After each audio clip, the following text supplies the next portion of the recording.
తిరుమలలో పరకామణి చోరీ వ్యవహారంపై విచారణ జరుగుతుందని బీజేపీ ఎంపీ పురంధేశ్వరి తెలిపారు. అపచారం చేసిన వారిని స్వామివారు తగిన విధంగా శిక్షిస్తారన్నారు. తిరుమల శ్రీవారిని పురంధేశ్వరి దర్శించుకున్నారు. ఉదయం నైవేద్య విరామ సమయంలో స్వామివారి సేవలో పాల్గొని మొక్కులు చెల్లించుకున్నారు. అనంతరం ఆలయ అధికారులు తీర్థ ప్రసాదాలు అందజేశారు. ఇక పండితులు ఆశీర్వచనాలు అందించారు. బ్రహ్మోత్సవాలు విజయవంతం కావడంపై పురంధేశ్వరి సంతోషం వ్యక్తం చేశారు. భక్తులకు ఎలాంటి ఇబ్బంది లేకుండా టీటీడీ ఏర్పాట్లు చేసిందని పురంధేశ్వరి ప్రశంసించారు.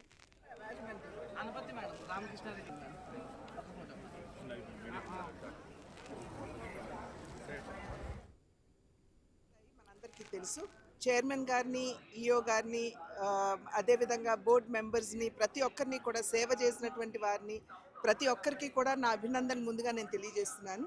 ఎందుకంటే చాలా సాంప్రదాయబద్ధంగా, పవిత్రంగా, ఎటువంటి ఇబ్బంది లేకుండా చాలా సవ్యంగా ఈ యొక్క బ్రహ్మోత్సవాలు నిర్వహించినందున తప్పకుండా భక్తుల యొక్క ఆశీస్సులు వారందరి మీద ఉంటాయని చెప్పి నేను విశ్వసిస్తున్నటువంటి విషయం. అదేవిధంగా భక్తులందరూ కూడా చాలా క్రమశిక్షణతోటి, ఎక్కడా కూడా అటు ఇటు క్రమశిక్షణ రాహిత్యానికి లోను కాకుండా చాలా చక్కగా ఏ విధంగా ఇక్కడ ఉన్నటువంటి సిబ్బంది మీరు ఈ పద్ధతిని అనుకరించాలి అని బ్రహ్మోత్సవాలు ఇప్పుడే ముగిశాయి.